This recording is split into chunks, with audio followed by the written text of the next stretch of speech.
Climax. Cinéma Radio Saga. A great new hour-long dramatic series from Hollywood. Cinéma Radio aime James Bond et vous propose de réveiller l'agent secret qui est en vous. Anecdote de film. Détail de tournage. Eric vous dit tout, vous dit. Cinéma Radio, Nous y sommes. la radio officielle des grands films. Qui êtes-vous? Bond, James Bond. From Russia with love, I fly to you, much wiser since my goodbye to you.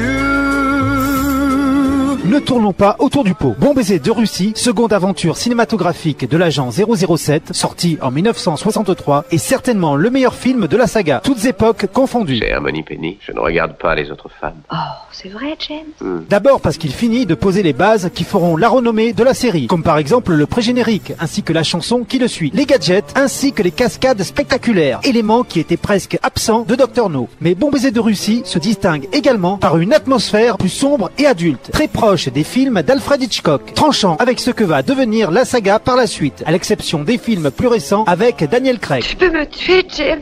Je ne dirai rien. Dans le film précédent, nous avons vu que le défunt Dr No faisait partie d'une organisation criminelle appelée Le Spectre, ce qui veut dire spécialiste en contre-espionnage, actes de terrorisme, représailles et extorsion. Les 4 pierres angulaires du pouvoir. Eh bien, cette fois-ci, le grand Manitou de cette organisation apparaît pour la première fois, mais de dos et avec un chat sur les genoux. C'est le légendaire Ernst Stavro Blofeld. Le siamois, poisson vorace, créature fascinante.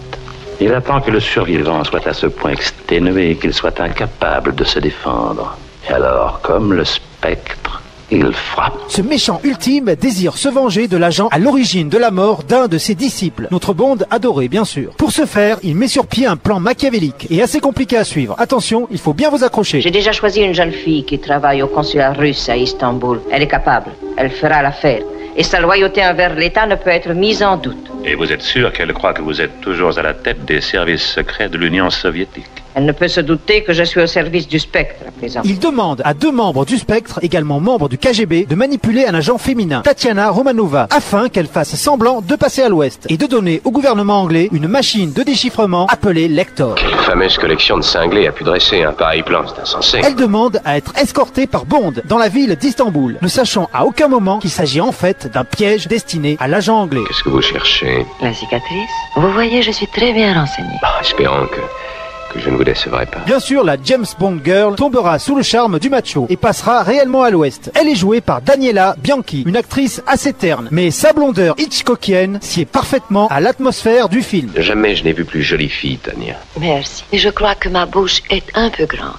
Non, la taille idéale. Les 2 membres du Spectre font partie des meilleurs méchants de la saga. En effet, l'homme est le sosie absolu de Vladimir Poutine et la femme est affublée d'une chaussure poignard d'une efficacité redoutable. Horrible femme. Oui, elle avait du piquant. Mais le tueur qu'ils envoient à Istanbul pour tuer Bond est encore plus marquant. Il est joué par Robert Shaw, futur tueur de requins dans Les Dents de la Mer de Spielberg. Il est ici incroyable en machine à tuer, glaciale et sans cœur. La première ne vous tuera pas, ni la seconde, ni même la troisième. Non, jusqu'à ce que vous vous traîniez à terre en embrassant mes pieds. Après avoir pris ses marques avec Dr No, Terence Young, le réalisateur, impose vraiment sa marque dans le film et réussit l'exploit de nous livrer une œuvre à la fois sombre et violente, mais également spectaculaire et extravagante. Si les séquences qui se passent dans le train ont une ambiance limite claustrophobique à la Hitchcock, la séquence finale, une poursuite de hors-bord, explose les limites des films d'action de l'époque, ce qui va vraiment devenir la marque de fabrique de la série. Nos règlements sont très simples.